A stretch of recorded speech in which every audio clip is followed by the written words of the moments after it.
morning, YouTube. This is Michael, and Dion's not with me. Dion's at work. Max and I are at home. She had to work today in the diner because she has to work today, I guess. I don't know. But anyways, I'm off on Mondays and Tuesdays. I guess it looks that way for right now. Soon, I guess she will be off on Mondays and Tuesdays, so we'll be back together again so we can do our little adventures. But meanwhile, I want to tell you that we're at work camp, which we have told you that. This is the fourth video since we've been here. We started a garden like we did in 29 Palms, only I put the awning out, but we got some peppers. This pepper is a black pepper, but it's called a Pinot Noir, a sweet bell pepper, it says. And then I don't know if you know what this is, but that's a jalapeno. We got a couple of those little guys over there, little ones, little buds. And we had a big one here someplace. I think something ate it. Wow, something did eat mine. We had one right there too. We had one over here someplace. Yep, right there. Something's eating my bell peppers. Is there a bug on here? Huh. Well, anyways, also got some tomato plants. You can see it's getting a little warm out here for them, but they like heat. You can see there's some tomatoes in there, right in there. There's supposed to be two different kind of tomatoes, but it actually looks like the same kind, which are plum tomatoes. So I got some over here too. Yeah, you can see those growing over there. But there's two plants in here. I don't know if there's anything up there. Oh yeah, let's turn it sideways a little. Ooh, look, there's one. So I got some tomatoes on that. I actually had another plant in here before I bought this bell pepper plant, and it just so happened to be a poblano, and it was on the ground and a rabbit ate it. So I don't think a rabbit can get up here, right? But yep, there was one right here and it's gone. So something's eating it. But there's lots of little ones coming. Look, I got these back here and this one here, and then all those little blooms. So we'll have probably about 25, 30 of those on the peppers. That would be good. I do want to talk to you about heat. Where we are, it is the edge of the Mojave Desert, I would say. But this is the Colorado River. Hopefully it's not too windy. Boats out there. So we are in the desert, obviously. This area, we will be probably 120 degrees for a good 6 to 7 weeks. And if you see what the camper's made out of, like we've said before when we were in the desert before, down in, or over in 29 Palms, this is a metal box and it's gonna get really super hot. So what we're going to end up having to do is get another air conditioner. So one of the videos, the donkey video, the first donkeys we saw, we were on our way to go look at them at Walmart. We had seen them before at a Walmart in Yucca Valley. These are portable air conditioners. Now my plan was not even to get a little portable indoor one. It was kind of get a window unit, and I was going to put it in this window here. But from here, when this window opens, it still hangs out from here. So I've got from here to here, or maybe up to here, which is not enough space because usually they're about 23 inches across, and I can't put it sideways. It doesn't recommend. So that wouldn't have worked. And then where would we have put it? I've got another one of these racks. I could have built it up higher, put a shelf here, put it on the shelf. That was the plan. But then we started thinking, Dione and I, and Dione had some really good suggestions about it. If we get it, we should put it in the back window over by the couch, which is a good idea. But the ones we started looking at were portable ones. And the portable ones, these were, I believe, Air King. We'll go look. But there's different brands out there. And what they are is a portable unit that you can roll around from bedroom to bedroom. It has a ducting system, has a nice pipe that goes out, and goes out the window. It does come with a piece of plastic that you can put in the window, hook the hose up to it, and then run your air conditioner, and it will vent out when the compressor gets hot. Excuse me. So we thought about that one, and we went online and looked at a bunch of other ones. There was about 15 different brands and a bunch of different off-brands. We didn't know the size that we wanted at first. It was a 5,000 BTU. Then there was a 6,000 BTU, an 8,000 BTU. And the one that we saw in Yucca Valley, I believe is an Air King, and it was a 10,000 BTU. So it was pretty big. It was $419, and it comes with a remote control. We went on Walmart.com, and they had the one that we wanted, but it had a different letter in it, where all the other numbers were exactly alike. This one had a B instead of an A or something else, and I don't know what that was. It was to grade it. Was it a second or a third? I don't know how that works. So we ended up purchasing it. Well, before we purchased it, we have to figure out how we're going to duct it out. Is where we're going to put it, you know, the whole thing. So I'm going to open up the door. I'm going to show you what we did. All right. That, you can see my reflection in it. It's an Arctic King is what it is. It is a 10,000 BTU. Actually, this is the air conditioner part. That hopefully is not making it sound bad. But anyways, let's see. This goes and swings on and off, so you can see that going down. At the timer, it's got a different modes for the air conditioner. It also is a, which we had to buy before, a dehumidifier, so to take out all the humidity in the air if we did go north. So that's a good thing. Let's see, you go up or down, different fan speeds. It has a sleep, and then the off switch. This was a lot cheaper. This was $100 cheaper, and it was the same one. It does come with the remote. We even had to use the remote. Hi Max, you okay? Max is mad because mommy has to work today. So daddy cleaned the house and did dishes a little bit, and gonna make this video for you guys. But anyways, this is it. I built this table. Table is just what is it, 1x1s. We made a little square box out of the 1x1s, used those as the legs. I took a top piece of plywood, cut the plywood. What was remaining from the plywood I used for this part here. I know it's got screw holes and everything else. It doesn't really matter. It's in our place. I can countersink those a little bit more because it's only pine, and I can actually paint this and everything will be fine. But probably won't do that right now. Venting of it. This is the thing that we had to discuss. Okay, so like all of our windows have had this foam board in it, and we've had like maybe a 1/2 inch, I guess, foam board just to keep the light out mostly. It had reflective mylar on the other side of it. This one doesn't. This is a 3-inch foam piece. There's the venting. Now the reason why I had to build the table is to get it up high enough so it vents outside, because the least pipe I have in here, because this pipe can get hot, the least pipe I have in here, it doesn't radiate as much heat back into the unit. So it's venting outside, and we'll go outside and take a look at it. Right, Max? I'll be right back, okay, bud? Nice and cool in here though, isn't it? Yeah, it's a nice day today. It's probably, I would say about 78 degrees out right now, so it's been nice. Yesterday was a cloudy day. People thought it was gonna rain all day, but it did not. So that's a good thing.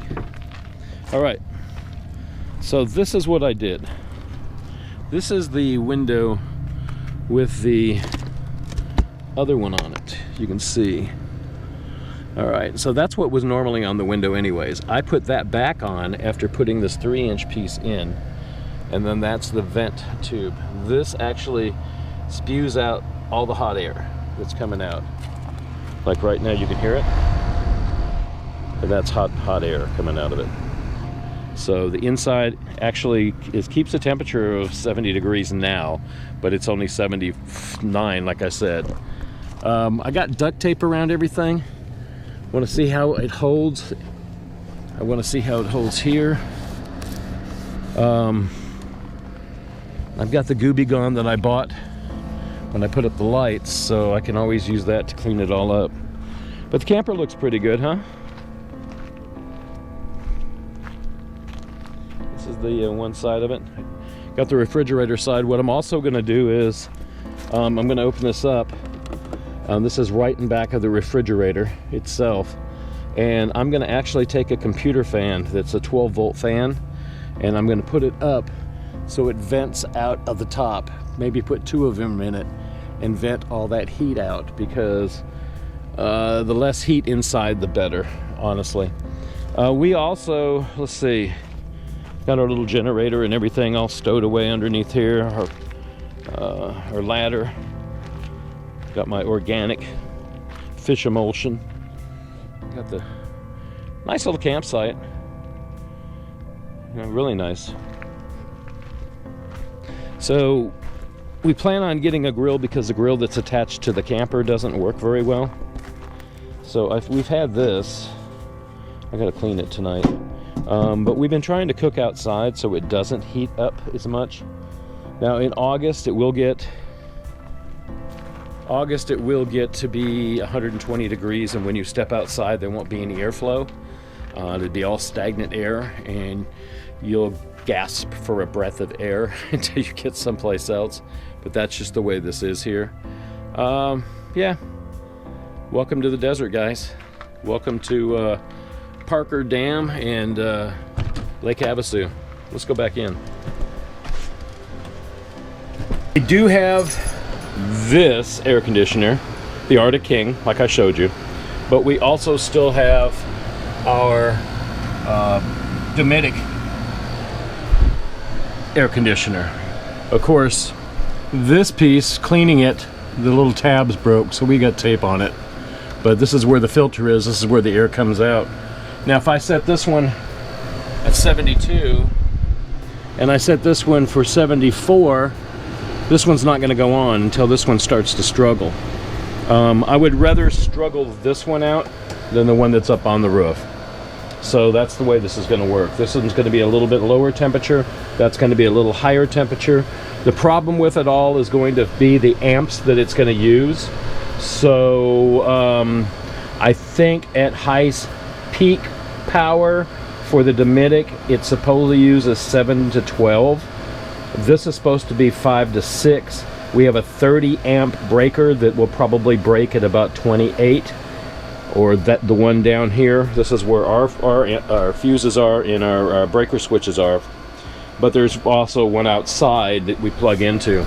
So what I'm trying to say is we don't want to go over the 30 amps because we'll keep knocking the power out, which is not good for any of it. But we can't probably use this air conditioner, that air conditioner, and the microwave at the same time. That's going to be the problem. All right, guys. You want to go see the dam?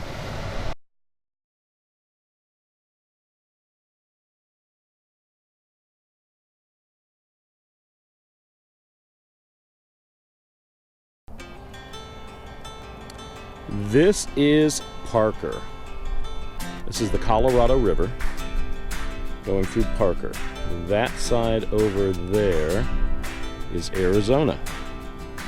This side over here where I'm at is California. So the Colorado River runs and divides the state, obviously. You can see the rock formations in the background. Those are kind of famous, I think, because I've seen them in movies in different parts and different things. But I'm sure there's millions of mountains that look like that in the Southwest. Let's see. If I turn a little bit, that road over there loops around.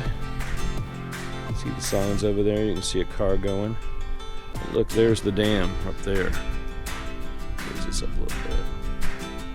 So the dam is there. We drive over the top. I don't know if you can see.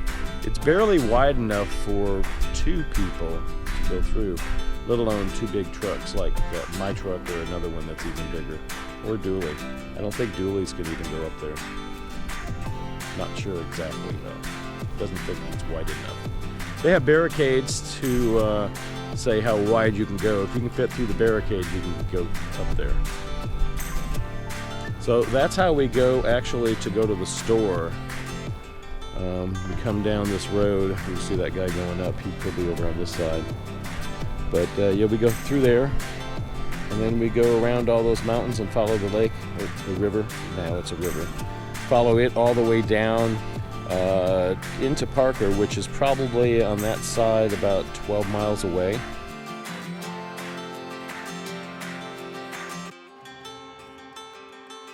Okay, so on the other side of that is Lake Havasu.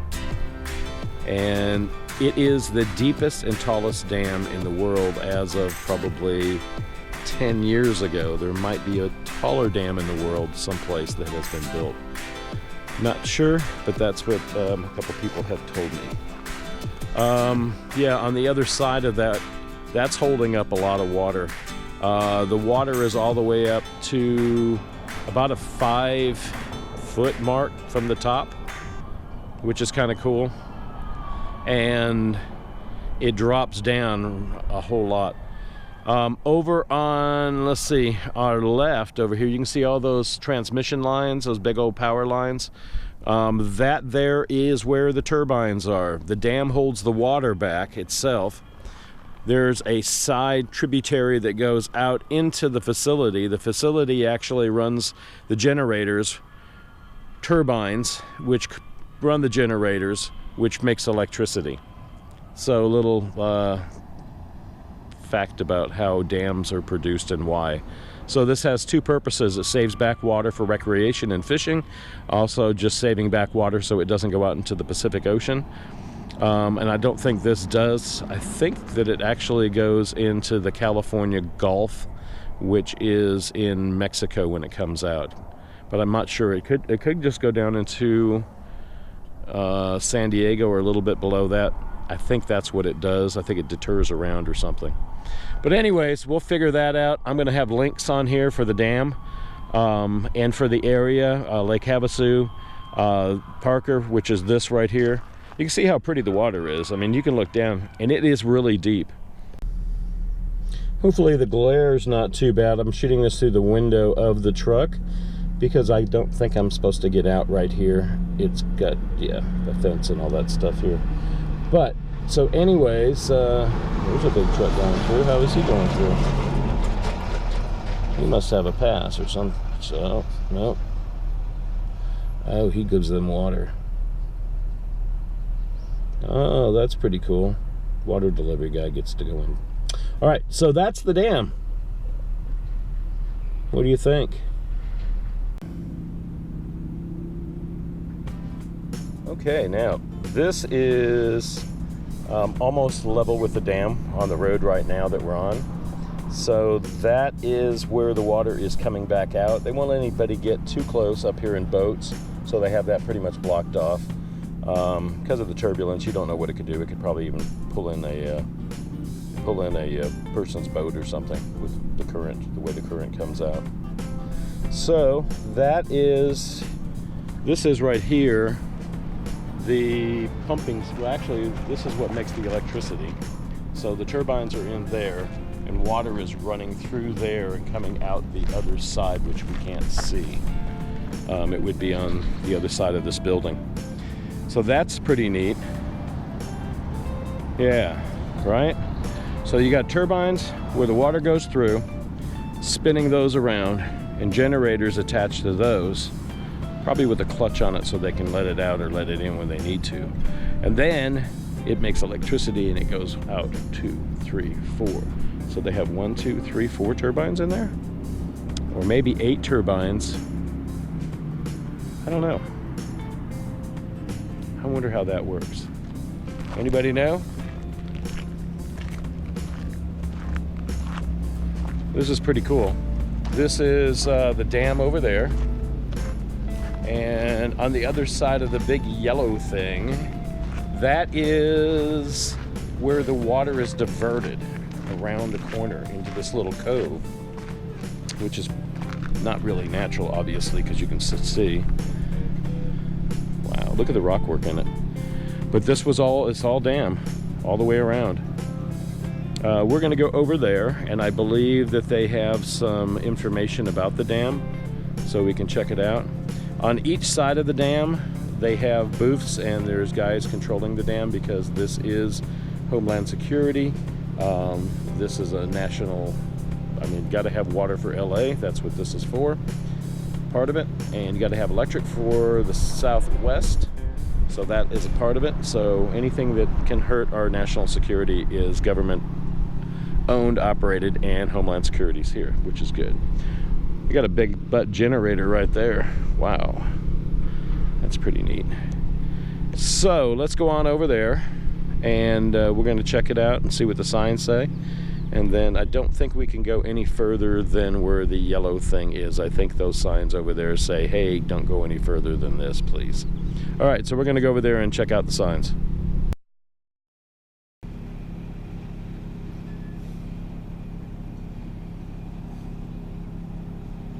The signage in the hot sun kind of deteriorates the inks, I have a feeling. You can barely see it, but Wet and Wild in the Desert. Welcome to Parker Dam Road.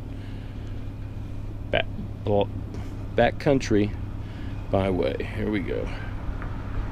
Read that. And then here's another one over here. Let's see what this says.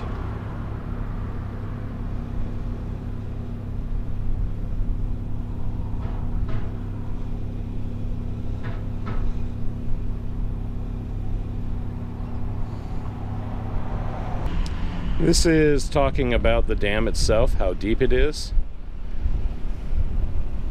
Parker Dam is the deepest dam in the world. In fact, that you can see it's only 1/4 of its 320-foot height. The other 235 feet is plunged deep into the Colorado riverbed. Parker Dam is a monument to men and machines that built it between 1934 and 1938. The reasons why they did it was to quench the thirst of Southern Californians. The Bureau of I can't say the word, that word, and the Metropolitan Water District of Southern California created Parker Dam in Lake Havasu in 1941. Water began to flow out of the reservoir through the MWD's Colorado River aqueducts and into Lake Matthew near Riverside. In 1985, Havasu began supplying water for the Bureau of I know what it is, I can't say it. Complete Central Arizona project. 336 miles to Phoenix. So some water goes to Phoenix, some goes to Southern California, Los Angeles. There we go. And then the rest goes down to Mexico, because this is part of their river too. You can see the different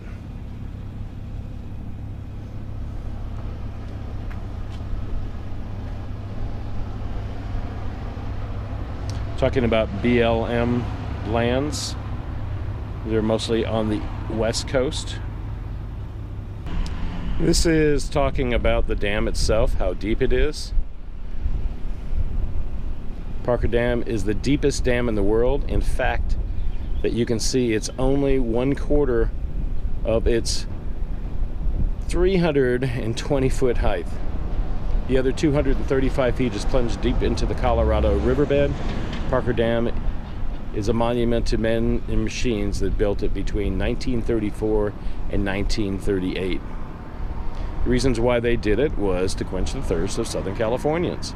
The Bureau of I can't say the word, that word, and the Metropolitan Water District of Southern California created Parker Dam in Lake Havasu in 1941. Water began to flow out of the reservoir through the MWD's Colorado River aqueducts and into Lake Matthew near Riverside. In 1985, Havasu began supplying water for the Bureau of I know what it is, I can't say it. Complete Central Arizona Project. 336 miles to Phoenix. So some water goes to Phoenix, some goes to Southern California, Los Angeles. There we go. And then the rest goes down to Mexico, because this is part of their river too. You can see the different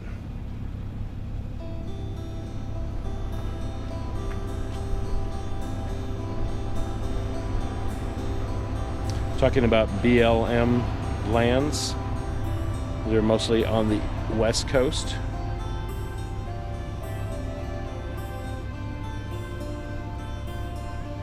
Yep, so this is it. This is where I was telling you about that's diverted the water is. It's a little cove in here. The water goes underneath here, goes into that building, which has the turbines and the generators.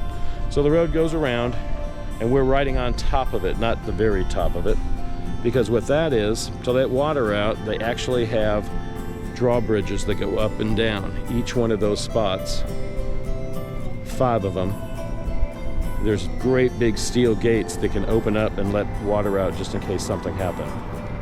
But if this failed, there's so much water behind that going all the way up, Lake Havasu all the way up to the other dam, that it would wipe out half of this area down here. It would just wipe out everything. So yeah, it's very, very deep on the other side, obviously.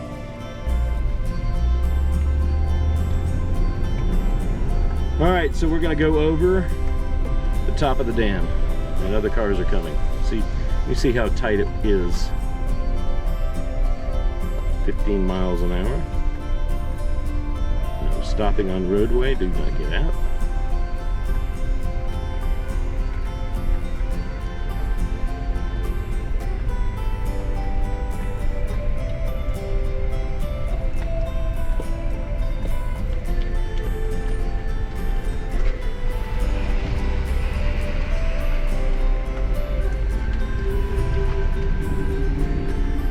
Barely enough room for cars and trucks to go by you. On the left hand side you barely can see it, but the water is like literally 4 or 5 feet from the top up here, and the other side you cannot see because there's a wall here, thank goodness. That side going down is actually 320 feet down, and then like it says, it's another 230 some odd feet down from that. Oh, look, there's a camper that wanted to come down and they can't. Yeah, well, that's why that big turnaround is there. So,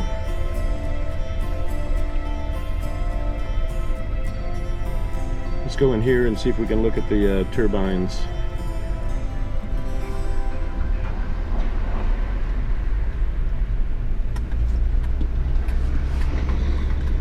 All right, now we're on the Arizona side. We're looking across, and what we're looking at is a power plant. So we were down over across there looking down. We were up on the top up there where the American flag is, looking over on this side of it. We were over there by the yellow thing, whatever that is. And now we're on the Arizona side looking towards the power plant. And as you can see, the water's coming through it. It's not coming out of the dam. The dam is actually holding up the water, which is great. They have the 1, 2, 3, 4, 5 different metal gates that they can pull up to let a little bit of water out, but they don't do that very often, I guess. Not sure when. Somebody probably taking readings down there or checking things out in where the no telling what all that is. Looks like transformers. But anyways, yeah, so this is on the Arizona side, guys. There's the dam. It's one small dam, but it's really a deep dam. So it is the largest dam, holding back the most water, I guess.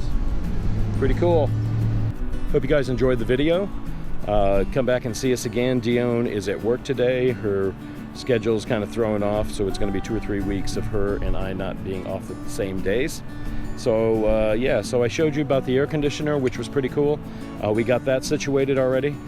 We also told you how we were going to work the air conditioners, the two, so hopefully that's going to work. We'll tell you and keep you updated on that. Let's see, we also showed you the dam here, so check that out. Please come back and see us again. My name is Michael and this is Misfits Adventures. Please write us below. Just leave a comment on YouTube, or you could write us at misfitsadventures@gmail.com, or I guess that's the only way. All right, thanks guys.